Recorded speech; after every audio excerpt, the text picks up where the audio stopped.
Assalamualaikum warahmatullahi wabarakatuh. Nama saya Egalita Junati Fadali, NIM 22075016. Pemilihan bahan tekstil menurut pemakaian pada busana bayi. Apa sih definisi dan karakteristik pada busana bayi? Definisi dari busana bayi adalah pakaian yang didesain khusus untuk bayi yang berusia 0 hingga 12 bulan atau bisa disebut sebagai newborn. Berdasarkan jenis pakaian bayi dapat dibedakan menjadi 3 macam, yakni atasan, bawahan, dan aksesoris bayi. Berdasarkan kesempatan pemakaian, pakaian bayi dapat dikelompokkan dalam pakaian tidur, bermain, dan pesta ataupun berpergian. Karakteristik busana bayi. Ada hal-hal yang perlu diperhatikan dalam memilih model busana bayi, yaitu sederhana, tidak terlalu banyak hiasan, mudah dipakai dan dilepas, serta mempunyai kelonggaran yang cukup. Bahan busana bayi harus dipilih dengan bahan yang menyerap air, lembut, halus, dan menghangatkan.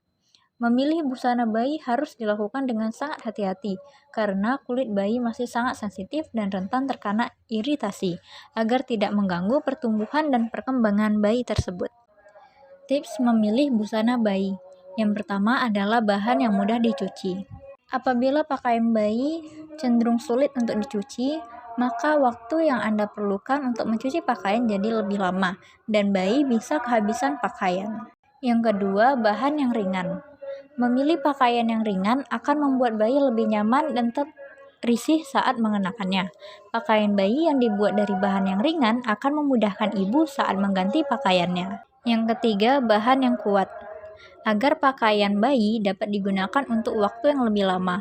Memilih baju bayi yang kuat penting karena bayi akan sering berganti pakaian. Memilih baju bayi yang kuat dapat meminimalisir risiko melar karena setiap digunakan harus ditarik-tarik. Yang keempat, menghindari bahan yang kasar. Karena bahan kain yang mempunyai tekstur atau permukaan kasar dapat membuat kulit bayi yang sensitif jadi memerah akibat gesekan. Yang kelima, hindari pakaian yang berbahan sejenis pure nilon, jeans, atau bahan parasut karena bahan tersebut memiliki potensi cukup besar untuk membuat bayi menjadi lebih mudah gerah. 6. Desain simpel dan nyaman. Agar tidak membatasi pergerakan setiap bagian tubuh bayi dan meminimalisir gangguan pada bayi, sebaiknya pilihlah model baju bayi yang aman dan berpotongan simpel. 7. Perhatikan jahitan baju.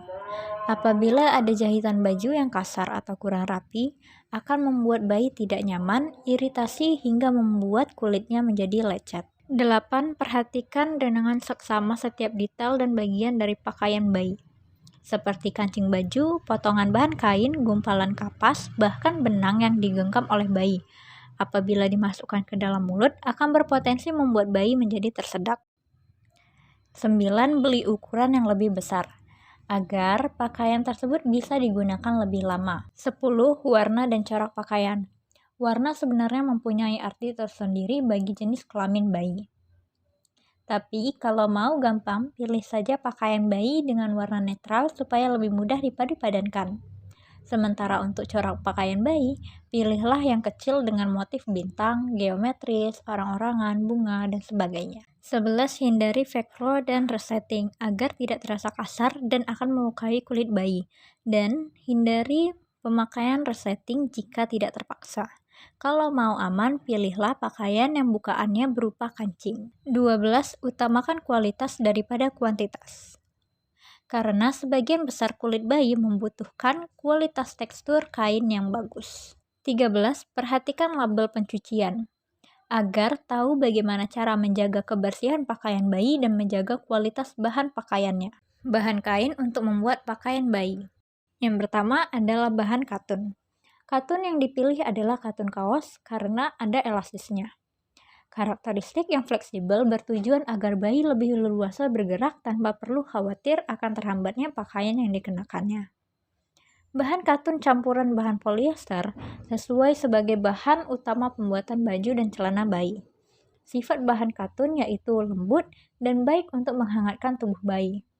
Kain katun berasal dari serat kapas yang merupakan serat alam berasal dari serat tumbuhan. Serat kapas dihasilkan dari rambut biji tanaman yang termasuk dalam jenis gossypium. Kain katun menggunakan anyaman satin 5 gun atau 8 gun. Sifat fisika serat kapas. Berwarna putih krim, namun dapat berubah tergantung pengaruh mikroorganisme. Memiliki kekuatan rata-rata 96.700 pound per inch dengan minimal 70.000 dan maksimal 116.000 pound per inch. Mulurnya adalah 4-13% dengan mulur rata-rata 7%. Moisture regain pada kondisi standar antara 7-8,5%. Sifat fisika dari serat kapas ialah tahan terhadap asam lemah, alkali kuat pada suhu rendah menggelembung serat kapas. Pada suhu didih air dan ada oksigen dalam udara akan menyebabkan oksiselulosa. Tahan panas pada suhu 120 derajat Celcius selama 5 jam. 2. Bahan baby terry. Kain baby terry merupakan jenis bahan yang unik dan berbeda dengan jenis kain lainnya. Kain baby terry awalnya hanya digunakan sebagai bahan dasar pembuatan handuk, namun pada perkembangannya mulai digunakan untuk baju bayi. Karakteristik baby terry yang lembut, ringan, dan halus menjadi salah satu alasan kain ini sebagai bahan dasar pakaian bayi. Komposisi penyusunan bahan baby terry ada yang terbuat dari 100% katun, namun ada yang terbuat dari 80% katun dengan dicampur 20% polyterry loop. Kain baby terry dibuat melalui proses rajutan. Rajutan pada bagian dalam kainnya membentuk pola bulatan-bulatan kecil. Kain baby terry memiliki sifat menghangatkan karena adanya bulu-bulu halus yang berasal dari sisi dalam baby terry. Pakaian dengan bahan baby terry harus benar-benar memperhatikan bagaimana cara perawatannya. Yaitu yang pertama adalah cuci pakaian secara manual dengan kucekan tangan, jangan sampai disikat. Yang kedua, gunakan air hangat dan deterjen seminim mungkin. Yang ketiga, jemurlah pakaian di tempat yang teduh serta tidak terkena matahari langsung. Yang keempat, setrika menggunakan settingan suhu low. Nah, itu dia penjelasan singkat mengenai pemilihan bahan tekstil menurut pemakaian pada busana bayi. Cukup sekian yang dapat saya jelaskan. Wassalamualaikum warahmatullahi wabarakatuh.